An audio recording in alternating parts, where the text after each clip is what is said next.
antisémite morbide toute sa vie, et non seulement avant-guerre, mais pendant la guerre. Vous savez que ça a abouti en France à un scandale qui est devenu une goutte d'eau, mais qui est un scandale académique monstrueux.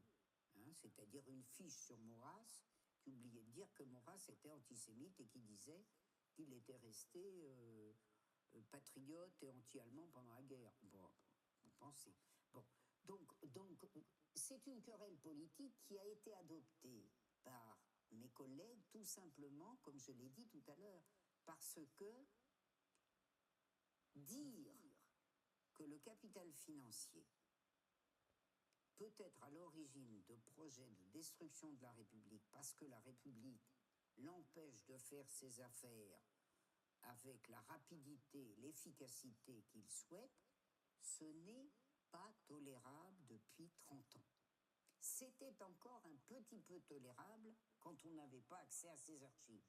C'est-à-dire que j'ai fait dans les années 80 un article en 86 dans la revue d'histoire de la Deuxième Guerre mondiale, un article sur la collaboration bancaire et la non-épuration bancaire qui a valu au responsable de la revue, Guy Pedroncini, un collègue de droite fort honnête, les plus vifs éloges. C'était en 86. Vous parliez de ces liens avec la franc-maçonnerie. Est-ce que vous pourriez revenir sur ça ? D'abord, évidemment, comme ça a été lié, mais de très loin, à quelque chose qui, à l'origine, ça s'est retrouvé via le recrutement. À l'origine, a été le mouvement martiniste de Saint-Yves d'Alvèldre. Oui, qui est à l'origine de la synarchie, qui était un X de la promotion 1842, et puis qui, dans les années 80, a fait une société secrète, voilà, l'élite de la nation. Mais en fait, si vous voulez, c'est resté dans le décorum.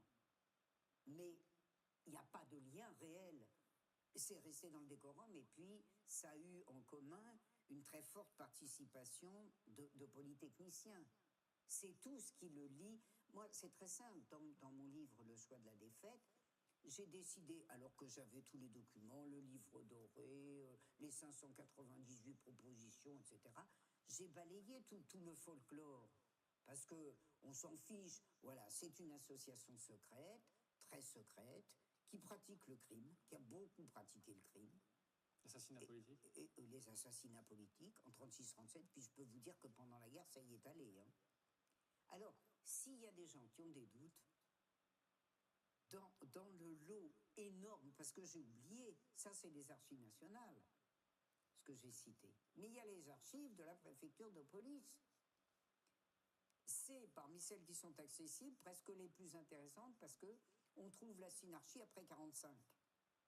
Et notamment jusqu'à ce que j'ai pu consulter, c'est-à-dire 65-70, avec Davernas. Bon, c'est donc une masse absolument gigantesque dont il ressort que ce groupement qui finançait toutes les organisations d'extrême droite a décidé de les regrouper à partir de 35-36.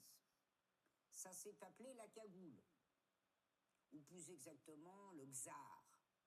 Et donc ils ont fondé donc ce mouvement, la cagoule. Ils ont fondé ce mouvement pour tordre le cou à la République. Et moi, j'ai montré comment ils ont tordu le cou à la République. Alors, je veux bien toutes les critiques. Les critiques ne me gênent jamais. Au contraire, je trouve que c'est très productif. Je voudrais être critiqué par des gens qui ont vu les sources. Je dis et j'affirme qu'aucun de ceux qui occupent le haut du pavé médiatique et académique et qui disent que j'ai inventé la synarchie, qu'aucun de ceux-là n'a consulté les fonds. Et je dirais qu'il pourrait commencer par le W3 222, il s'appelle synarchie, et il est gigantesque, mais alors gigantesque. Et c'est une partie des enquêtes de guerre sur la synarchie. Bien.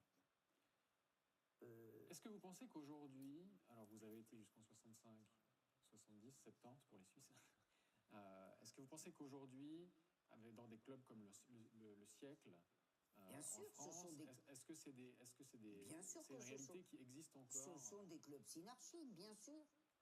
D'ailleurs, il y a, je crois, quelques années, peu d'années, le Canard enchaîné avait fait un article sur une sorte de reconstitution de la synarchie du style X-Crise.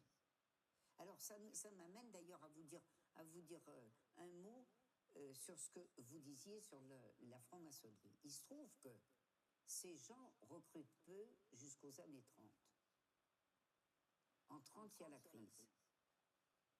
Et la crise, elle impose, que d'ailleurs la synarchie n'a jamais réussi à faire, à essayer de faire toute la guerre. Elle impose de recruter un mouvement de masse.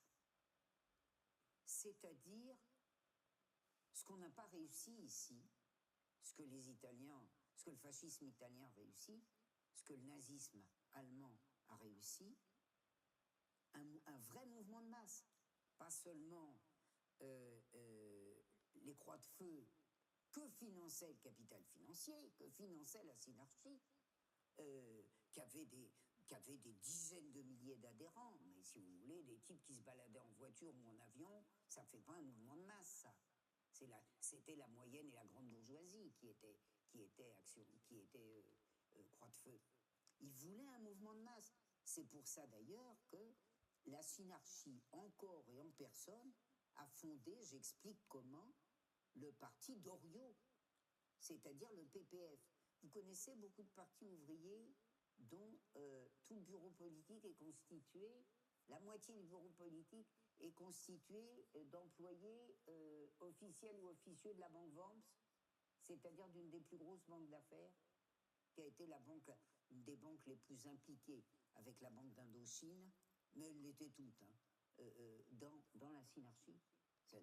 Bon. C'est-à-dire qu'on a là un groupement qui, c'est bien simple, il se réunit au siège des Nervaux, rue de Lincoln, enfin, vous voyez, dans les beaux quartiers. Qu'est-ce qu'il faut faire pour eux?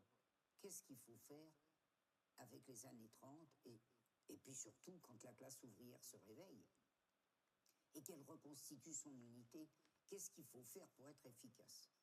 Eh bien, on va recruter. Et plus seulement parmi les X, les inspecteurs des finances sont pratiquement tous synarques. Et les centraliens un petit peu, et quelques normaliens, parce que Pucheux, il est normalien. Hein? Pucheux, il s'est vendu au comité des forges, il est devenu chef du comptoir sidérurgique. Vous parlez d'une carrière intellectuelle. Bon. Mais Pucheux, c'est rien du tout. C'est d'ailleurs pour ça que les critiques les plus vives vont contre Pucheux. Non seulement parce que De Gaulle l'a fait tuer en mars 1944 à Alger, mais parce que Pucheux, c'est quand même un nez de rien. Alors celui-là, on a pu déblatérer sur lui. Si vous saviez les sources, c'est même incroyable, j'en ai fourni une que nos spectateurs peuvent voir. J'en ai fourni une et que je trouve extraordinaire, qui figure dans l'article que j'ai fait pour la revue Droit, au pluriel, qui a dû paraître en 2020 ou 2021, qui s'appelle « Le sauvetage américain des collaborateurs français ».